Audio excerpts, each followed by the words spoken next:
Hello students, मैं doctor सीमा चौधरी। इस session में हम भारत में तुर्क आक्रमण इस टॉपिक के पार्ट 2 को डिस्कस करेंगे, जिसमें हम उत्तर भारत के भीतर प्रवेश करने वाले पहले तुर्क आक्रमणकारी गजनी के सुल्तान महमूद गजनवी के सैन्य अभियानों को डिस्कस करेंगे। लेकिन आपको इस बात पर ध्यान देना है कि भारत में विजयों के सिलसिले को आरंभ करने वाला या विजय करने वाला पहला तुर्क महमूद गजनवी नहीं, बल्कि उसका पिता गजनी का शासक सुबुक्तगीन था, जिसने हिंदू शाही शासक जयपाल पर विजय हासिल की थी।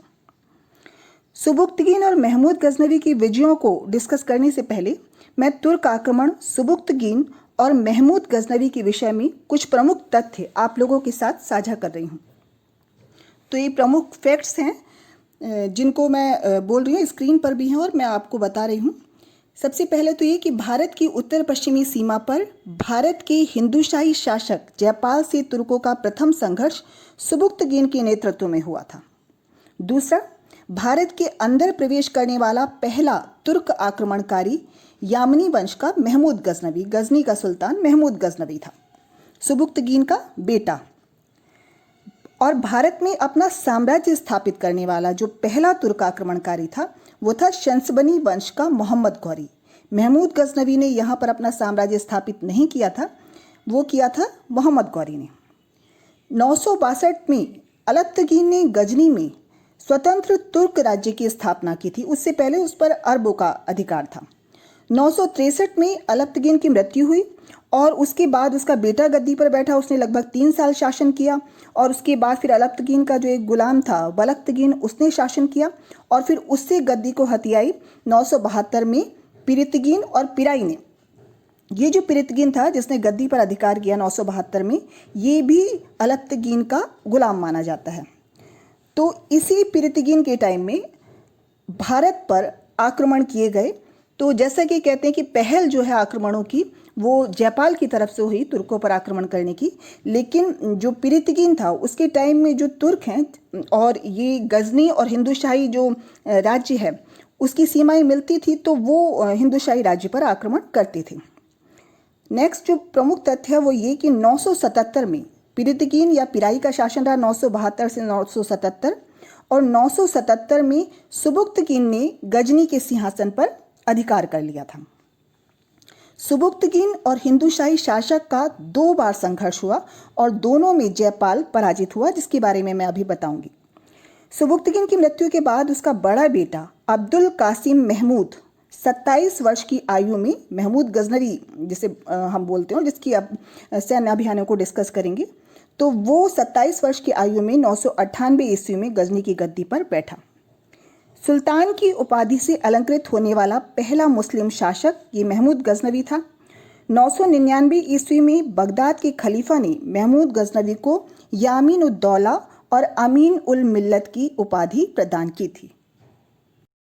अब मैं 11वीं शताब्दी में महमूद गजनवी के नेतृत्व में तुर्क आक्रमण के समय उत्तर भारत की राजनीतिक, सामाजिक, धार्मिक, आर्थिक दशा के बारे में बात करूंगी। हालांकि ये दशा लगभग पूरे भारत की थी, लेकिन चूंकि महमूद गजनवी ने उत्तर भारत पर आक्रमण किए थे तो उत्तर भारत की स्थिति को ही डिस्कस किया जाएगा। तो सबसे पहले मैं राजनीतिक स्थिति के बारे में बताती हूँ। उत्तर भारत सहित लगभग पूरा भारत क्षेत्रीय रियासतों में बटा हुआ था, कई क्षेत्रीय रियासतों में बटा हुआ था। जो एक केंद्रीय शक्ति है उत्तर भारत में हम देखते हैं उसका अभाव था। उत्तर भारत के अधिकांश जो राज्य थे वो राजपूत थे। अगर बिहार में और बंगाल में हम छोड़ दें तो वहाँ पर पाल वंश था, बिहार के कुछ क्षेत्र में, और बंगाल में वहाँ पाल वंश था जो क्षत्रिय माने जाते थे, और कश्मीर में उसके अलावा उनको छोड़ दें तो राजपूताना है, उसके बाद मध्य भारत है, गंगा यमुना दोआब का क्षेत्र है और गुजरात है। तो ये सारे क्षेत्र में राजपूतों का शासन था और ये लगभग सामंती शासन था। ये सामंतों के रूप में कई जो राजपूत हैं वो भी दिखाई देते हैं और कुछ थोड़े शक्तिशाली जो राज्य थे वो भी दिखाई देते हैं। ये जो राजपूत शासक थे ये आपस में संघर्षरत रहते थे, आपस में आत्मघाती युद्धों में वो लिप्त रहते थे। आत्मघाती इसलिए क्योंकि ये जो युद्ध हैं इनमें कुछ भी हासिल नहीं होता था और बहुत सारी उनकी सैनिक क्षति होती थी, बहुत सारी आर्थिक क्षति होती थी, बहुत सारा वक्त जाया होता था। और वक्त जाया मैं इसलिए कह रही हूँ कि उस समय तुर्कों के आक्रमण की संभावना भारत पर बनी हुई थी, भारत की पश्चिमी सीमा पर।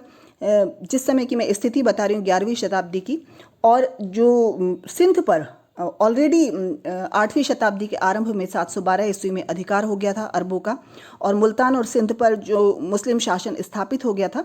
तो ऐसी दशा में वो आपस में युद्धों में लड़ते रहते थे, युद्ध करते रहते थे, क्षेत्रीय विस्तार के लिए, अपने अपने वंश का गौरव बढ़ाने के लिए, और इवन छोटे छोटे विवादों को भी वो हल युद्ध के मैदान पर करने लगे थे। तो योद्धा कौन थी, वो युद्ध करना उनको पसंद था, लेकिन ये सब उनके लिए एक तरह से आत्मघाती सिद्ध हुआ। 11वीं शताब्दी तक आते आते भारत का जो समाज है वो काफ़ी कॉम्प्लिकेटेड, काफ़ी जटिल हो गया था। सामाजिक दृष्टि से भारत को दुर्बल ही कहा जाएगा। समाज का विभिन्न जातियों और उपजातियों में विभाजन हो गया था। स्त्रियों की दशा भी लगातार नीचे गिर रही थी। बाल विवाह समाज में प्रचलित था, सती प्रथा समाज में प्रचलित थी। हालांकि पर्दा प्रथा उतना नहीं दिखाई देती है, लेकिन जो विधवा विवाह है वो पॉसिबल नहीं था, उसका भी समाज में निषेध था। और वैश्यों और शूद्रों की स्थिति काफ़ी हीन थी। शूद्रों के साथ साथ वैश्यों की भी स्थिति काफ़ी ज़्यादा हीन दिखाई देती है। और इसके अलावा अंत्य जातियाँ भी दिखाई देती हैं। इन सब का जिक्र अल-बरूनी, जो महमूद गजनवी के साथ भारत में आया था विद्वान और स्वतंत्र पर्यवेक्षक के रूप में, तो अल-बरूनी ने अपनी किताब किताबुल हिंद में भारत की सामाजिक स्थिति का जिक्र किया है और अंत्य जातियों का भी जिक्र किया है, जो अस्पृश्य एक तरह से मानी जाती थी और इनकी स्थिति बहुत ज़्यादा दयनीय थी। जो जाति बंधन है वो बहुत कठोर हो गए थे, और अगर कोई हिंदू किसी म्लेच्छ के संपर्क में आ जाता था तो उसकी शुद्धि, उसको अशुद्ध माना जाता था, उसकी शुद्धि पॉसिबल नहीं थी, और फिर से उसको उसकी जाति में प्रवेश मिलना लगभग असंभव था। तो एक तरह से जो भारत का जो समाज है वो बाकी बाहर के समाज से कट गया था, और उनसे बिल्कुल संपर्क बनाने की स्थिति में भी वो नहीं था। धार्मिक स्थिति की बात करें तो 11वीं शताब्दी के आरंभ में हिंदू धर्म, जिसके लिए ब्राह्मण या सनातन धर्म ज़्यादा उपयुक्त शब्द हैं, वो किसी न किसी रूप में भारत का मुख्य धर्म था। उसके अलावा बौद्ध धर्म और जैन धर्म भी प्रचलन में थे। हिंदू और बौद्ध धर्म दोनों में ही कर्मकांडों का प्रवेश हो गया था।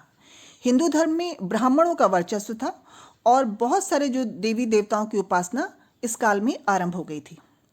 आर्थिक स्थिति की बात करते हैं भारत की, तो आर्थिक दृष्टि से भारत बहुत संपन्न देश था। वाणिज्य और व्यापार बहुत उन्नत दशा में था। भारत कृषि प्रधान देश था और हर तरह की फसल यहाँ पर होती थी।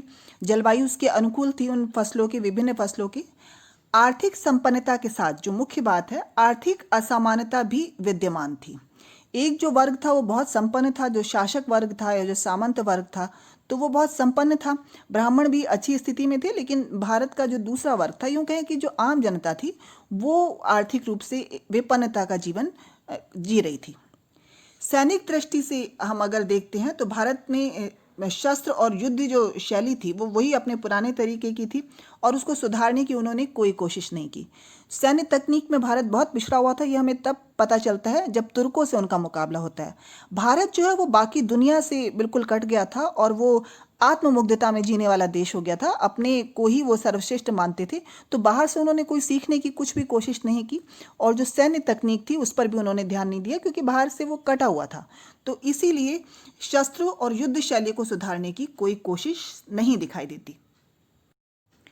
अब हम बात करते हैं भारत के राज्य पर किसी तुर्क शासक की पहली विजय की, यानी गजनी के शासक सुबुक्तगीन और काबुल और पंजाब के हिंदूशाही शासक जयपाल के बीच संघर्ष की। जयपाल ने 986-87 में गजनी पर आक्रमण किया, और इस आक्रमण की वजह यही बताई जाती है कि वो गजनी से जो उसकी सीमा मिल रही थी तो उसको वो सुरक्षित रखना चाहता था, क्योंकि पिराई के समय से वहाँ पर छुटपुट आक्रमण जो है वो तुर्क करते रहते थे, जो सीमा से लगे हुए क्षेत्रों पर हिंदूशाही राज्य की। तो इसीलिए वो अपनी सीमा को सुरक्षित रखना चाहता था, और वो किसी विदेशी जो राज्य है, इस्लामी राज्य, उसको वो अपनी सीमा पर नहीं चाहता था। इसीलिए उसने 986-87 में गजनी पर आक्रमण किया। जयपाल सुबुक्तगीन से पराजित हुआ। इस संघर्ष में उसने बहुत अपमानजनक शर्तों पर शांति संधि की, लेकिन जब वो अपने राज्य गजनी से वापस आया तो उसने इस अनुबंध को अस्वीकार कर दिया और यह संधि उसने तोड़ दी। इसका परिणाम ये हुआ कि सुबुक्तगीन ने हिंदूशाही राज्य के क्षेत्र लमगान, ये लमगान जो आज पाकिस्तान है उस क्षेत्र में पड़ता है, तो उस पर आक्रमण किया और काफ़ी लूटमार की। अब जयपाल ने एक बार फिर, यानी कि दूसरा अभियान उसने फिर किया, और इस बार दिल्ली, अजमेर, कालिंजर, कन्नौज के राजाओं की सैन्य सहायता के साथ उसने गजनी पर आक्रमण किया। लेकिन जयपाल दूसरी बार भी पराजित हुआ सुबुक्तगीन से, और सुबुक्तगीन ने इस पराजय के बाद, दूसरी पराजय के बाद, हिंदूशाही राज्य के अंतर्गत आने वाले लमगान और पेशावर के बीच का जो सारा भूभाग था उस पर उसने अधिकार कर लिया।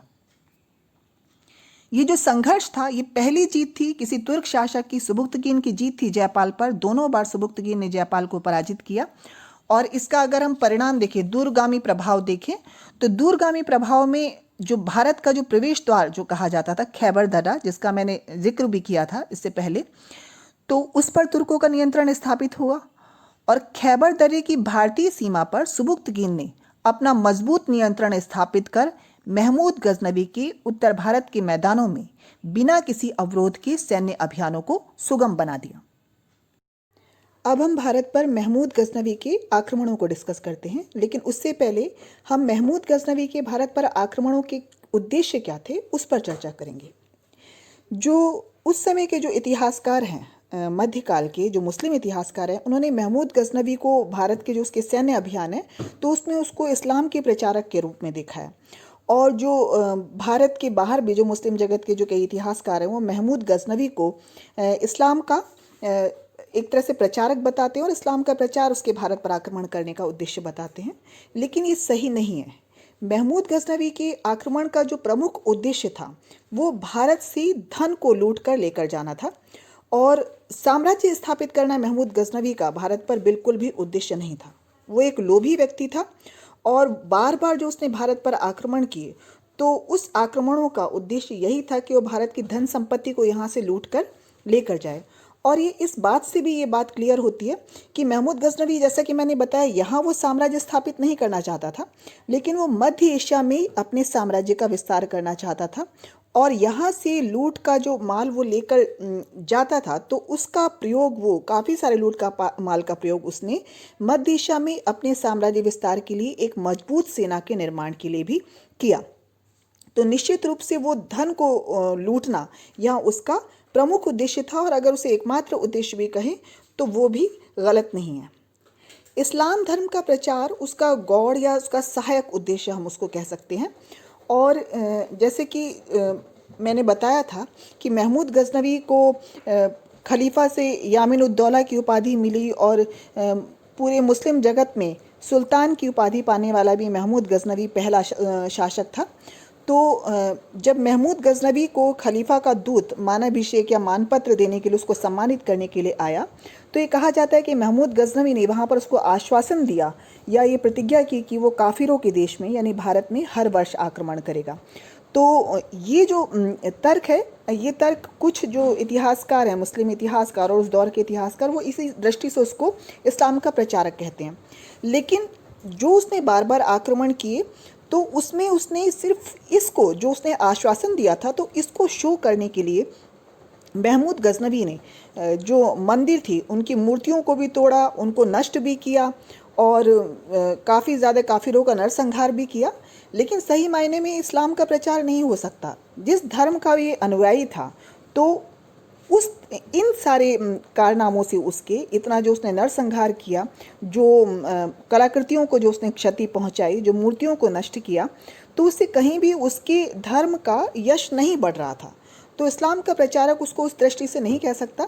गौड़ या सहायक उद्देश्य वो मानकर चल रहा था और कहीं ना कहीं उसको इससे यश भी प्राप्त हो रहा था, उसको गौरव भी प्राप्त हो रहा था मुस्लिम जगत में, ये तय था। तो इसलिए साथ साथ एक तरफ उसका ये पर्पस सॉल्व हो रहा है कि वो लूट रहा है, दूसरा पर्पस उसका ये भी है कि उसको कहीं ना कहीं उसको सम्मान प्राप्त हो रहा है इस्लामी जगत में, जब वो मूर्तियों को तोड़कर बुत शिकन की उपाधि धारण कर रहा है, मूर्ति भंजक की उपाधि धारण कर रहा है, मंदिरों को तोड़ रहा है। और दूसरी तरफ उसने जो इन आक्रमणों को जो जिहाद कहा, जिहाद यानी धर्म युद्ध, काफिरों के खिलाफ धर्म युद्ध, तो उसकी वजह से उसे बहुत सारे वॉलेंटियर भी मिल गए। शुरू से ही उसके आक्रमणों में उसकी सेना के साथ बहुत सारे वॉलेंटियर, जिन्हें गाजी कहते थे, गाजी यानी स्वयं सेवक, जो बिना किसी स्वार्थ के धर्म के लिए, इस्लाम के प्रचार के लिए लड़ने को तैयार हो जाते थे और शहीद होना चाहते थे इस्लाम के लिए प्रचार में। तो उसमें वो उनके उसमें अपना गौरव समझते थे शहीद होना। तो ऐसे बहुत सारे वॉलेंटियर भी उसको मिल जाते थे। अगर वो उनको जिहाद कह देता था तो उसके दोनों उद्देश्य पूरे होते थे।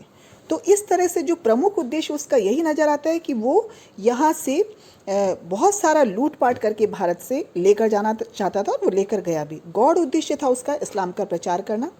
इसके अलावा हाथियों को प्राप्त करने की इच्छा भी उसकी हर एक आक्रमण के साथ वो बलवती होती गई, और हाथियों को उसने शुरू से हिंदूशाही जो राज्य पर आक्रमण के बाद से ही उसने विजयोपहार के रूप में भारत के शासकों से उसने प्राप्त किया था।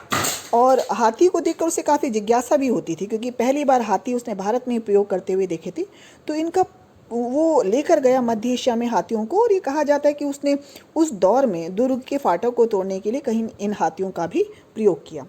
और जैसा कि मैंने बताया कि इस्लामी जगत में यश की लालसा भी एक उद्देश्य उसका माना जाता है, क्योंकि वो जब वो यहाँ पर आक्रमण कर रहा था तो वो धन को भी लूट रहा था और वो मंदिरों को भी नष्ट कर रहा था, और इस्लाम का अपने आप को प्रचारक भी और सच्चा सिपाही भी वो अपने आप को घोषित कर रहा था।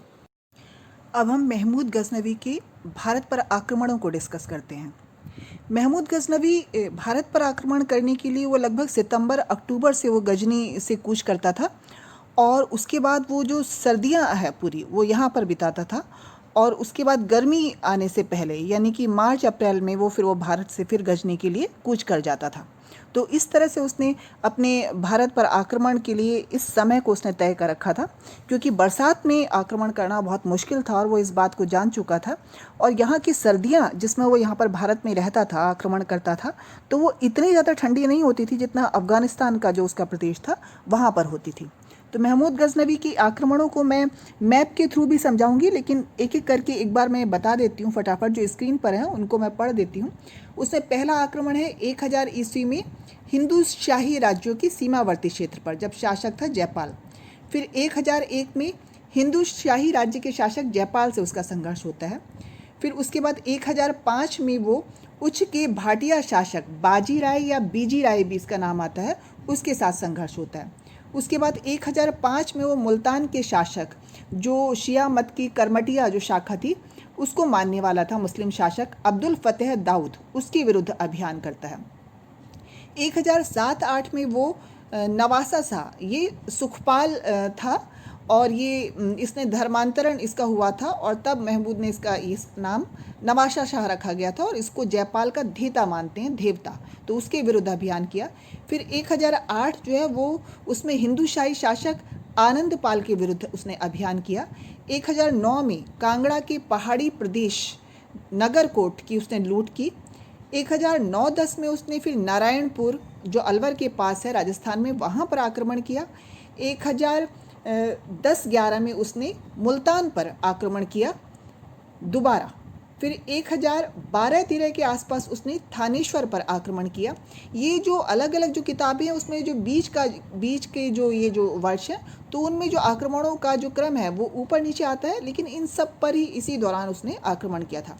और ये सबसे ज़्यादा, अगर उनमें सभी किताबों में अगर जो सबसे अधिक जिसको ऑथेंटिक माना जा सकता है कंपैरिजन में, तो वो यही वर्ष है, और इसी हिसाब से उन क्षेत्रों पर उसने आक्रमण किया था। 1012-13 में जैसे मैंने बताया थानेश्वर पर आक्रमण किया, उसकी लूट की। फिर 1013-14 में इसने हिंदू शाही शासक त्रिलोचन पाल पर आक्रमण किया। 1015-16 में उसने कश्मीर घाटी पर आक्रमण किया, जो एकमात्र असफल सैन्य अभियान उसका कहा जा सकता है।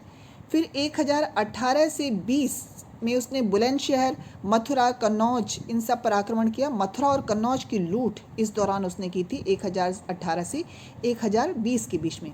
फिर 1020-21 में उसने मध्य भारत के क्षेत्र पर आक्रमण किया। ग्वालियर जहाँ का शासक कीर्तिराज था, और बुंदेलखंड या कालिंजर जिसका दुर्ग था बुंदेलखंड का, तो जहाँ पर चंदेल वंश का शासन था वहाँ पर उसके विरुद्ध उसने अभियान किया, गंड और विद्याधर के विरुद्ध। फिर 1025-26 में उसका जो 16वां आक्रमण था, जो सबसे प्रसिद्ध आक्रमण था, वो सोमनाथ के मंदिर पर हुआ। और उसके बाद 1026-27 में उसने सिंध के जाटों पर आक्रमण किया।